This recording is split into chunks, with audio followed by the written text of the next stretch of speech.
So my work-life balance is kind of complicated. I tend only to put my work first during crunch times when I know I need to get things done, but typically I will prioritize the people in my life, even if it means staying up later to get work done. I recently moved from a full-time job to part-time, and my work-life balance has really improved a lot. I get to work in the morning and hang at home with my daughter in the afternoon after school. It's great. One of the main reasons I'm pursuing a career as a physician assistant is because of the work-life balance that the career allows. The entertainment industry requires you basically to work 12 hours a day every day. I always try to make sure that when those 12 hours are up, I don't respond to work emails, I don't respond to calls, any of that stuff until I am back on my 12-hour day.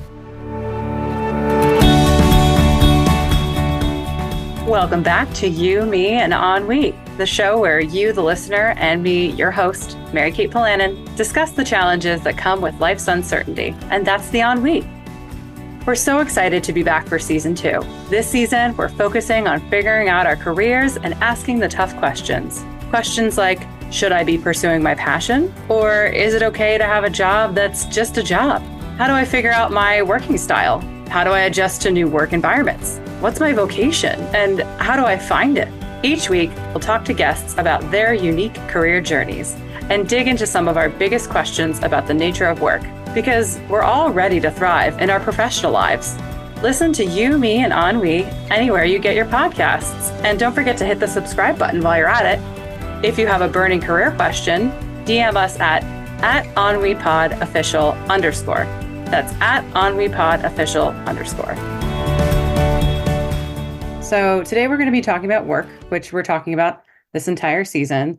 So we're drilling down a little bit to the idea of our attitude towards work.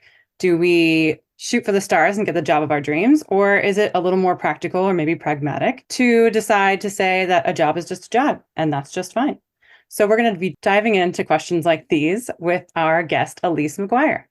Alyse is a freelance writer and editor. She covers a variety of topics from health to tech, but has spent the majority of her career covering workplace trends and managing freelance networks for publications, including The Muse and Business Insider.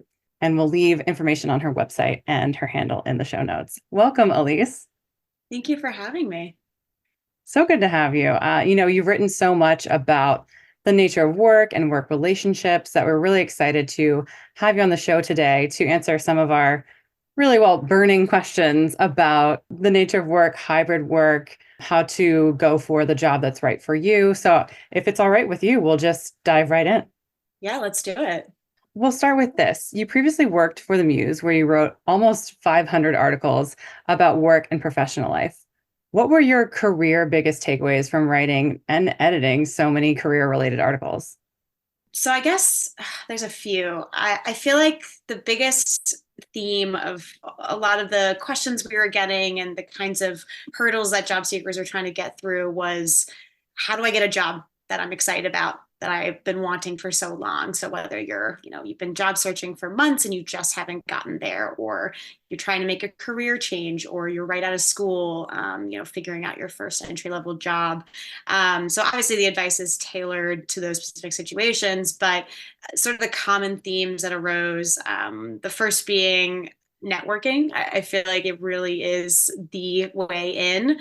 It's how I've gotten a lot of my jobs and also freelance jobs when I went full-time freelance. It's how a lot of my friends have gotten jobs. It's, just in general, the best way to get your foot in the door when there's so many other people gunning for the same jobs. And obviously that's easier said than done, right? Like when you're trying to network and you just don't have connections in the right places, or you've never done it before, or been in a situation where you need to network, it can be really intimidating and you're not really sure how to do it authentically. So we've given a lot of advice, and I've written about this a lot, of how to, build those relationships and use your network to your advantage. So that's a big one. And people might be disheartened to hear that, but it really is about who you know, which isn't always fair. I think the other thing is you really are the manager of your own career. I think, again, it's so much easier to just have somebody give you a job or give you exactly what you need, but you really are in control. And it's the actions that you take and the relationships that you build that ultimately get you where you need to go. And that also goes for when you're in a job, right? So if you have a difficult manager or you're just not getting promoted or recognized, obviously we all want to and deserve to work for somebody who appreciates us and promotes us and helps us grow as individuals. But at the same time, we also need to learn how to manage up in those situations because we're not always going to end up in the ideal work environment. And so taking control over your career and knowing when to speak up and speak out and take action. And even if taking action is leaving that job for another job, we wanted, especially at the Muse, we wanted to empower people to take control and to have that autonomy over where their career goes.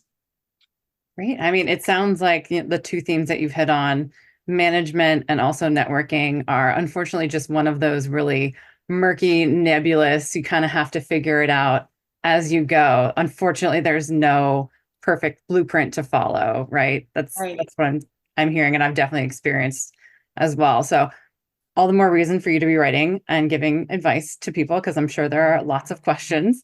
So I guess I'm curious, many people look at their careers as something that defines them and who they are as a person. Do you find that that's true for you, or has your view of work changed over time? Yeah, I think if you'd asked me that question, 5, 8 years ago, I might have said, yeah, I definitely feel defined. I'm a writer, I'm an editor. That's how I identify. I'm approaching 30, and I think I'm seeing my career in a different light now. And I'm sure, as you get older, you might look at your career differently just in general. And that's obviously specific to me, but I don't think it's the defining factor in my life. I think it's one of the many things that I do. I'm going to talk about who I am and what I'm passionate about. I am passionate about writing and content, but I'm also passionate about so many other things, my relationships, my partner, my hobbies, travel, things like that. So yeah, but at the same time, I think it's also, there's nothing wrong with being defined by your career. I have so many people in my life who love what they do and they work really hard at it. And if it defines them and makes them happy, then I'm all power to them. I'm just so happy that they've found something that speaks to them. And so I think it's to each their own. If you don't feel defined by your career, that's great. And if you do feel defined by your career, then that's also great. You can't really go wrong in either situation. It's totally dependent on who you are. Yeah, I mean, listening to your answer, it sounds like, and maybe this is just one way that it manifests itself, but sometimes it just comes down to the amount of time that you allocate for things like your job. You mentioned relationships, and then maybe someone who really defines themselves by their job. That is how they spend all of their time. Say you were in that situation, or say someone was in that situation, wanted to write to you and ask you a question. They're finding that they're spending all their time on their job, and they're ready to take a step back to not have their job title or career path define them. What advice would you give them in that instance? It's so hard because I do feel like it's so subjective. And what are the things that help you decompress? What are the things that get you excited to wake up to do in the morning? And obviously for some people that's work, and sometimes it's not. I think the first thing is to remind yourself that it is just a job. At the end of the day, you're getting paid to do something. If you really enjoyed it, you wouldn't need the money. And if the world was a better place, we could do what we loved and not have to worry about money. So I think kind of taking a step back and remembering that it is a job, and it's just one of the things that you do day to day. I think also reminding yourself of the things that do really motivate you. And again, if it is your work, then that's great. But if you are excited about spending time with friends or getting to travel or, getting to go to a yoga class at, 9 a.m, setting aside the time to do those things is super important, and setting those boundaries. And work-life balance is so hard. And there's so many people who used to write in about how to build work-life balance. And as much advice as we could give, people would be like, well, that's easier said than done. Like, well, what if I have a million emails to respond to? How do I set that boundary? And again, it's so hard, and it is sort of like a work in progress for people. But like making the time and setting the time to create boundaries where, you go to work, you do your job, you clock in your hours, you achieve what you need to achieve and is expected of you. And then being like, okay, I've done everything I can today. Like, it's time that I don't check my email. It's time that I log out of Slack. It's time that I focused on having dinner with my family or picking up my kids from school, things like that. So yeah, I think you have to, again, like I said, you're the biggest control of your career. Like your boss is gonna, they're gonna send you emails at all hours of the night. They're gonna, they're gonna push your boundaries. And so you have to set them back in place. And if you really are in a career or a job that doesn't allow you to do that, really having that hard conversation with yourself and saying, okay, is this really what I want? Am I going to be able to set boundaries in this job? And if I can't, and I haven't been able to up until this point, like, is it time that I consider a different career, whether it's leave your job or take a sabbatical, take a vacation, go back to school, it can be a really tough decision, but you have to have those hard conversations with yourself. Yeah, I mean, I love what you're touching on with setting and maintaining boundaries, because I think there's this understanding that creating work-life balance is about just about making time for mindfulness or making time for things. But really, you have to look at the other side of the coin and say, okay, but what is demanding more of my time that I can't give? And how do I really not just set that boundary? Because the first time you set it, it's not going to magically wave a wand and have the problem go away. Like you said, you have to consistently maintain it. And I think what you've hit on is really smart. If that can't be respected, that kind of helps you have that hard conversation, but also maybe point you in the right direction of where you should be. And it's interesting that you bring that up because there's the flip side of that, right? Where, you have 1,000 emails that, you don't have the time to answer. And so you find a solution, but some people really wear stress or professional busyness as a badge of honor. I know I've been in some corporate settings where, the joke is, that if work's going really well, then probably some of your friendships are on the back burner, or things we try to joke around it's PR, not the ER. But at the end of the day, people do take it very seriously, which is great if you're, like you said, if your heart's on fire. But sometimes there's a tendency for that to tip a little bit too far. But why do you think that's so common? I think our culture has just sort of shaped this narrative that when you're busy and you work long hours and you have your work phone and your, personal phone at the dinner table, that's impressive and, applauded. And I do kind of blame the system that we function under. I think a lot of creating boundaries and better work-life balance for people starts with changing the system, but that's not something we can control. That's sort of a bigger thing that needs to happen. But yeah, I do really blame the cultural narrative that we've been pushing in media, in television, in sort of the patriarchal society that we might serve under. Andy and Devil Wears Prada. So yeah. I think we've attributed stress and always being on with being a good worker, which is just not the right way to be approaching things. A lot of companies are making this really smart pivot where they're saying, we don't care how many hours our employees are working or if they're responding to emails at all hours of the night. We just care about output. And if they're meeting deadlines and, contributing exactly what we're asking of them, we don't care when or where or how they're working. And I think that's, again, how we change the system is, looking at it less let's make people stressed and, anxious all the time. And instead, let's give them the best settings so that they can be productive and effective and efficient, so that they can have a life outside of work, so that we can, function as a society that's not just focused on work. That's great that there are companies who are taking a view like that. So that's really encouraging to hear.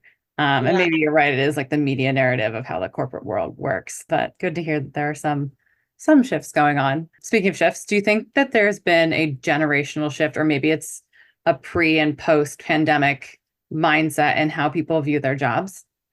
Yeah, absolutely. I think there's definitely research on this, but also I think just anecdotally, people have reprioritized their lives a little bit more. And I think part of it was just the physical constraints of COVID. When you're locked in your house for months on end, you realize maybe work isn't the most important thing in the world, especially if you're a working parent and you're suddenly I have to take care of my child every day. They can't go to school the way normally did. Maybe I should be spending more time with my family, or maybe this is not the kind of life I want to be leading. And so, yeah, I think it really did shift people's priorities for the better. We're obviously reverting back to our life before the pandemic. So like I said, I think the system hasn't completely changed, and it should, but we're making progress toward that. I think in terms of generation, I do think there is anecdotal conversations around Gen Z just knowing how to unplug better than millennials or baby boomers. They have a different approach to work. Yeah. And so there's a lot of conversations about like lazy girl jobs and things like that. And I think it's true. I do think Gen Z has a really nice handle on work in a way that, older generations don't. But I also think just in general, when you're younger, as somebody who's, was 22 and is no longer 22, I think there's nothing wrong with in wanting to invest in your career early in life. So I think while Gen Z is maybe building better boundaries, I think they're just as invested in their careers as any other generation was. And so you're seeing, they're heavily invested in growing and doing stuff that they love, but they also know that they need to be setting boundaries here and there. And so I just thought That's so interesting. I wanted to touch on, you said the term lazy girl job. Can you explain for the listeners at home, if anyone's not familiar, what is a lazy girl job? I was going to say, and how do I get one? But my boss is on this podcast, so I can't. I mean, it's the dream, right? So from what I can recall, I'm obviously not heavily on TikTok the way some people are, but it was this viral trend where people were just talking about essentially doing the bare minimum in their jobs. So doing enough to get a paycheck or to log enough hours that they won't get fired. There was a lot of backlash where people were saying, oh my God, like, why are workers just being lazy? Why are we using this term? Should we be keeping these people around if they're not going to do the bare minimum, if they're only going to do the bare minimum? Mm-hmm. And the flip side was a lot of people who were proponents of this new trend were like, well, companies aren't paying employees enough to work hard. They're asking for way too much. There was this constant, like you said, emphasis on being stressed and busy is a good thing. And employees are realizing, wait, let me reclaim my time. And if I can be productive, but ultimately not go above and beyond, is there really anything wrong with that? If I'm being paid to do a job and I'm doing the job well, I'm not maybe overachieving, but I'm doing it as well as I can. Isn't that enough? And again, just setting boundaries. And so it was this trend that was kind of encouraging people to put their foot down a little bit and reprioritize, what was important to them. So interesting. And maybe I'm coming from a more biased perspective since I'm technically working in the nonprofit space. This idea of like a dispassionate approach to my 9 to 5 just doesn't really square with my heart for like the mission of what my company is doing and what I'm trying to, do with them. So do you think that there are some, like what are the benefits and what are the minuses of having less of an emphasis on being passionate or being personally fulfilled by your work? Because ultimately, I mean, you spend so much time doing your job. You should find some part of it enjoyable, right? Yeah, absolutely. I think everyone should.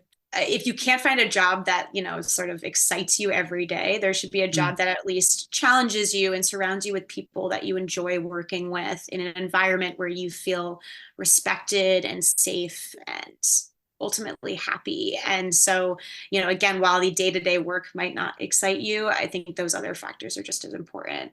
So I think the benefit, obviously, of not finding fulfillment in your job, but finding fulfillment in other things is there's room to find fulfillment in other things.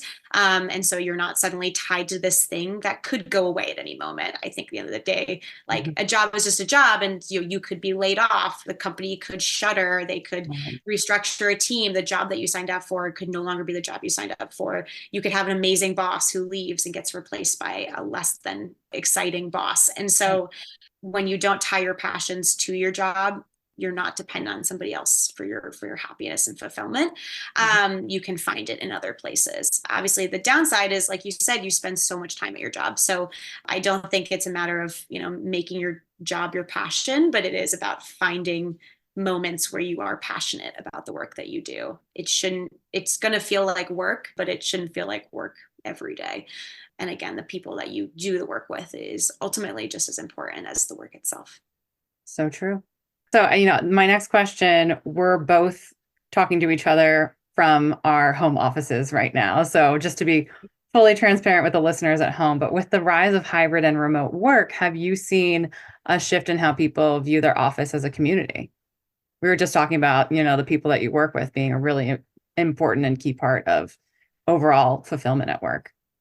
Definitely. Yeah, it's so dependent on the population. There are a lot of maybe introverts or, people who really value their life outside of work who have found so much more enjoyment working from home, where they aren't forced to participate in sort of the corporate bonding and social Pizza activities. Fridays. Yeah. Yeah, exactly. Which again, some people enjoy, and that's sort of the flip side of it.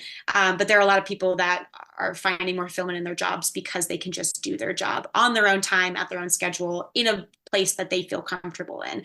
And again, talking about like working parents or caretakers, they now have the flexibility to do things outside of work that they otherwise couldn't do if they were required to go to an office. The flip side of that is there are a lot of people, a lot of young people especially, who really miss the office environment post-COVID. And so they are going back to the office in droves. And so what's great about that is the companies that are encouraging people to go to the office but not forcing them to are finding that the people who do come to the office are really recreating those really important social bonds that ultimately contribute to a successful workforce. And so they're coming to the office, they're having in-person meetings, they are going to happy hour, and again, sort of maintaining those relationships with their coworkers that allow them to be more productive, more happy, generally more satisfied in their work. So I think hybrid and remote work has been really good for the workforce, but you also have to find what fits for you. And if you work for a company that's requiring people to come to the office 5 days a week, and that's just not conducive for you, you might be dissatisfied in the work that you're doing. Vice versa, if you work at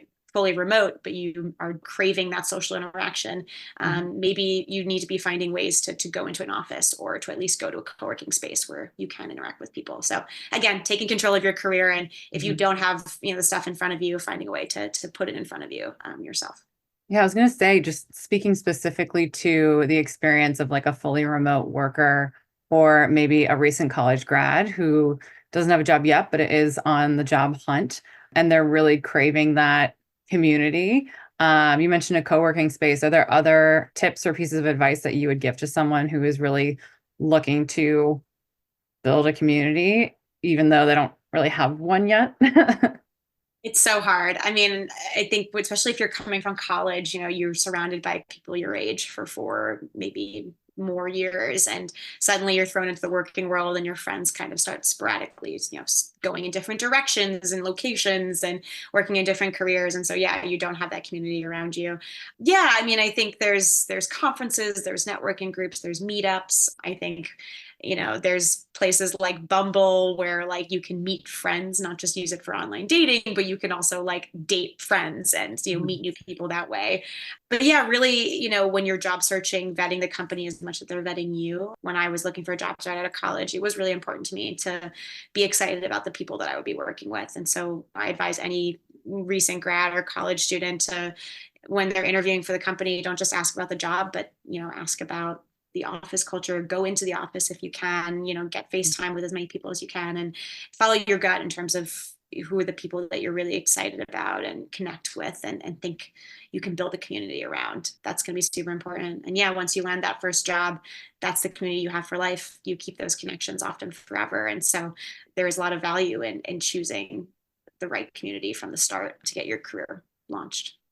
I love that answer. This follow-up might be a little too specific, but are there, instead of going negative, but looking at the positive, what are some green flags maybe you can look for when you're like, I love what you said, you're vetting the job or the company as much as they're vetting you. What are some things to look out for when you're trying to decide if this job is right for you?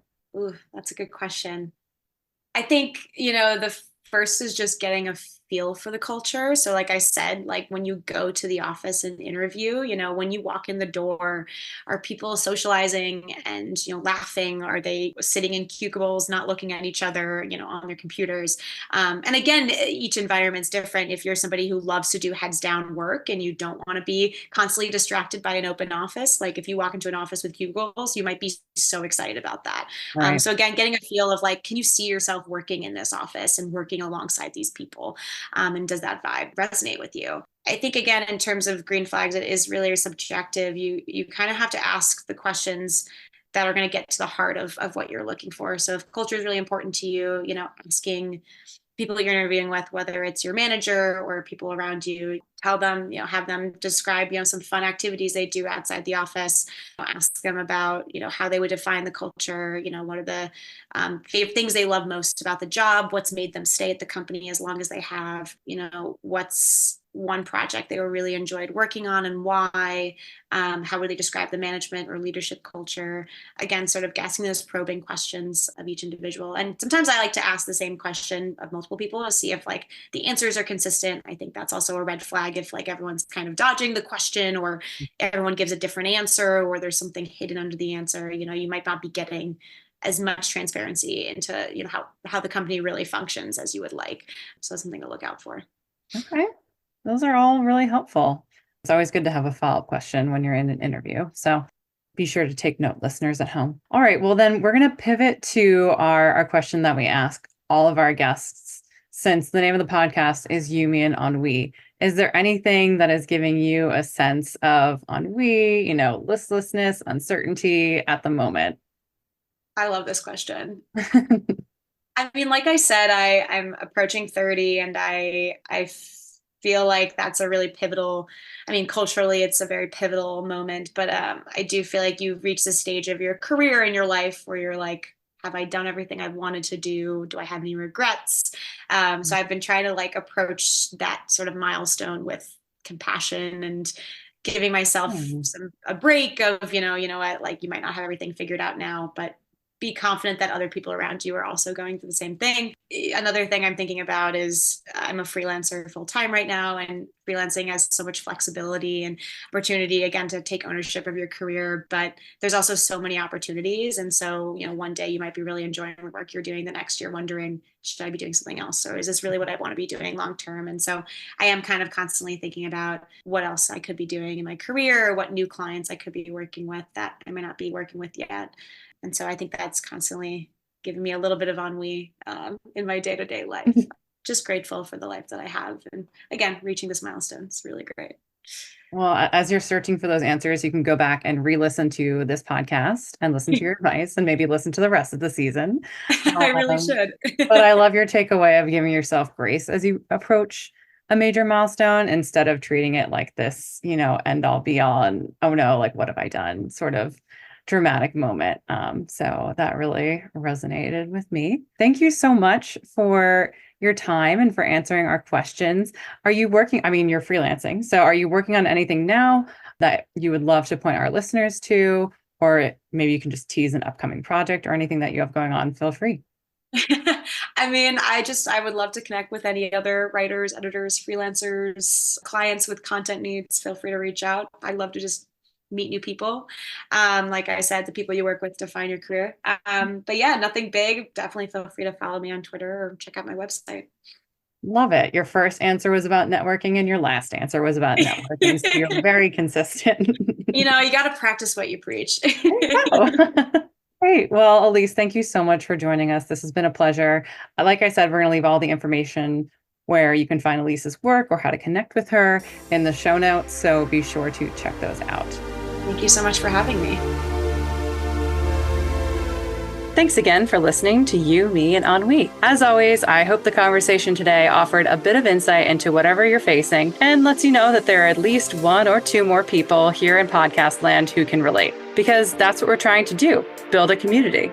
Want a way to go deeper on today's topic? Be sure to listen to our companion bonus meditation with questions to help you reflect on how this topic might apply to your life. If you enjoy this podcast, be sure to like, review, and subscribe. You can also join the conversation at our Discord server, linked in the show notes. I'm your host, Mary Kate Polanin, and the one thing that's for certain is that I'll be with you next time on You, Me, and Ennui.